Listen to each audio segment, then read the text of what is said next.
des fugitifs, soleil levant, verbe divin,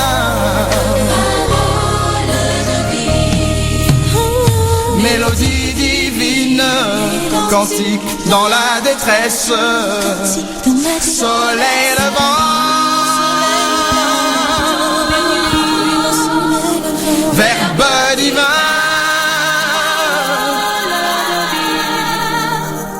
mélodie divine, cantique dans la détresse. Voilà donc pourquoi nous te louons, glorifiant ton saint nom par l'offrande de nos lèvres. Voilà donc pourquoi nous te louons, glorifiant ton saint nom par l'offrande de nos lèvres.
éternellement. Dieu ne change pas, Dieu ne change pas, et il nous aime depuis la nuit des temps. Dieu ne change pas, Dieu ne change pas, mais à Noël, il y a 2000 ans, Dieu a fait un pas, Dieu a fait un pas, il nous a fait un don sans précédent. Dieu ne change pas, Dieu ne change pas, mais à Noël, il a livré son plan. Dieu a fait un pas, Dieu a fait un pas, c'est le début du Nouveau Testament.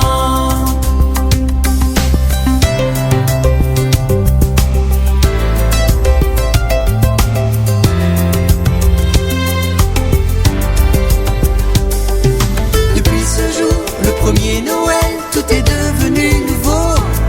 Jésus a sauvé ceux qui l'ont accueilli.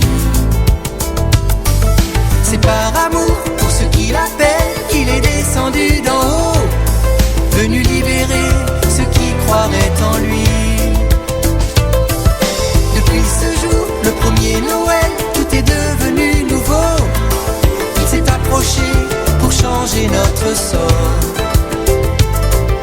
C'est par amour pour ceux qui l'appellent qu'il est descendu d'en haut. Il s'est présenté pour effacer nos torts.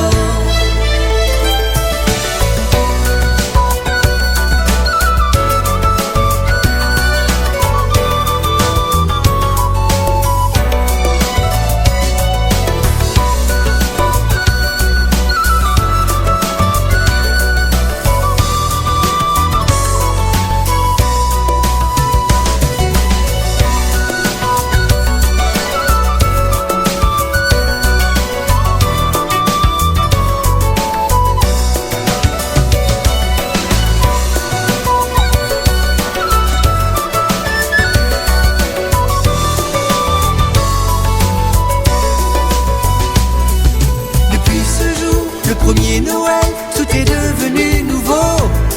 Jésus a sauvé ceux qui l'ont accueilli. C'est par amour pour ceux qui l'appellent qu'il est descendu d'en haut, venu libérer ceux qui croiraient en lui. Dieu ne change pas, Dieu ne change pas, il est le même éternellement.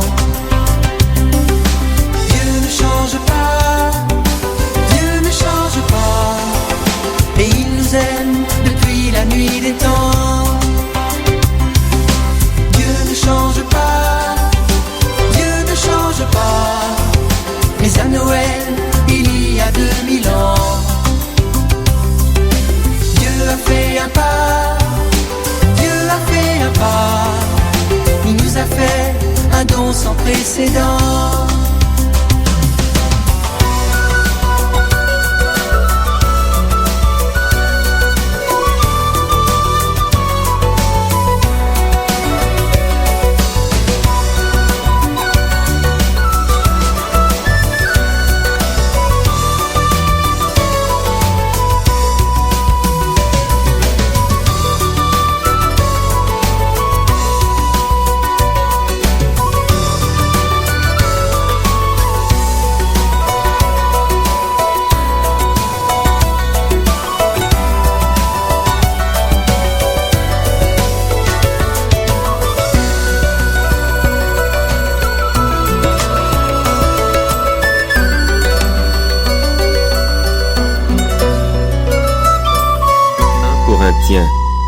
Chapitre 10. Frères et sœurs chrétiens, je veux vous rappeler ce qui est arrivé à nos ancêtres. Ils ont tous été protégés par le nuage. Ils ont tous traversé la mer Rouge. Ils ont tous été baptisés dans le nuage et dans la mer en étant unis à Moïse. Ils ont tous mangé la même nourriture spirituelle et ils ont bu la même boisson spirituelle. En effet, ils ont bu à un rocher spirituel qui les suivait. Et ce rocher, c'était le Christ. Pourtant, parmi eux, presque personne n'a plu à Dieu. C'est pourquoi ils sont morts dans le désert. Ces choses-là sont arrivées pour nous servir d'exemple.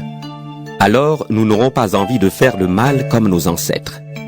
N'adorez pas les faux dieux comme certains parmi eux l'ont fait. Les livres saints racontent cela. Le peuple s'est assis pour manger et pour boire. Ensuite, les gens se sont mis debout pour s'amuser. Ne couchons pas avec n'importe qui, comme certains parmi eux l'ont fait, et 23 000 sont morts en un seul jour. Ne provoquons pas le Seigneur, comme certains parmi eux l'ont fait, et des serpents les ont fait mourir. Enfin, ne nous plaignons pas, comme certains parmi eux l'ont fait, et l'ange de la mort les a détruits. Ces choses-là sont arrivées à nos ancêtres pour nous servir d'exemple. On les a écrites pour nous avertir, nous qui sommes bientôt arrivés à la fin des temps. C'est pourquoi celui qui se croit solide doit faire attention à ne pas tomber. Toutes les tentations que vous avez rencontrées étaient normales pour des hommes et des femmes. Dieu est fidèle et il ne permettra pas que vous soyez tentés au-dessus de vos forces. Quand vous serez tentés, Dieu vous donnera la force de supporter cela et le moyen d'en sortir. C'est pourquoi, mes amis très chers, n'allez pas aux cérémonies en l'honneur des faux dieux. Je vous parle comme à des personnes sages. Jugez vous-même ce que je dis.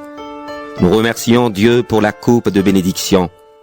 Quand nous la buvons, Est-ce que nous n'entrons pas en communion avec le sang du Christ? Quand nous mangeons le pain que nous partageons, est-ce que nous n'entrons pas en communion avec le corps du Christ? Il y a un seul pain. Alors tous ensemble, nous sommes un seul corps, parce que nous mangeons tous un seul pain. Voyez les Israélites. Ceux qui mangent des animaux offerts en sacrifice sur l'autel sont en communion avec Dieu. Qu'est-ce que je veux dire? Que la viande offerte aux faux dieux vaut quelque chose? Ou bien que les faux dieux valent quelque chose? Non. Mais je veux dire que ces sacrifices sont offerts aux esprits mauvais et non à Dieu. Et je ne veux pas que vous soyez en communion avec les esprits mauvais. Vous ne pouvez pas boire à la fois à la coupe du Seigneur et à la coupe des esprits mauvais. Vous ne pouvez pas prendre part à la fois au repas du Seigneur et au repas des esprits mauvais. Ou bien est-ce que nous voulons rendre le Seigneur jaloux? Est-ce que nous sommes plus forts que lui? Certains disent, tout est permis. Oui, mais tout n'est pas bon.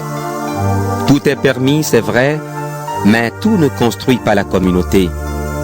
Personne ne doit chercher son intérêt à soi, mais plutôt celui des autres.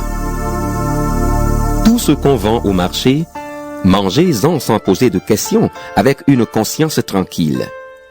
En effet, tout appartient au Seigneur, la terre et tout ce qu'elle contient. Par exemple, quelqu'un qui n'est pas chrétien vous invite et vous acceptez son invitation. Alors mangez la nourriture qu'on vous offre avec une conscience tranquille. Mais on vous dira peut-être, c'est de la viande offerte en sacrifice aux faux dieux. Alors, n'en mangez pas à cause de celui qui vous a dit cela et pour des raisons de conscience. Je parle de sa conscience à lui et non de la vôtre. Mais est-ce que la conscience de quelqu'un d'autre va juger ce que je fais librement? Pourquoi donc? Quand je mange en remerciant Dieu, je dis merci pour la nourriture. Alors on ne peut pas dire du mal de moi à cause de cette nourriture. Donc, quand vous mangez, quand vous buvez, ou quand vous faites autre chose, faites tout pour la gloire de Dieu. Ne faites tomber personne par votre façon de faire, ni les Juifs, ni ceux qui ne sont pas Juifs, ni l'Église de Dieu. Faites comme moi. J'essaie de plaire à tous dans tout ce que je fais. Je ne cherche pas mon intérêt, je cherche l'intérêt de tous pour qu'ils soient sauvés.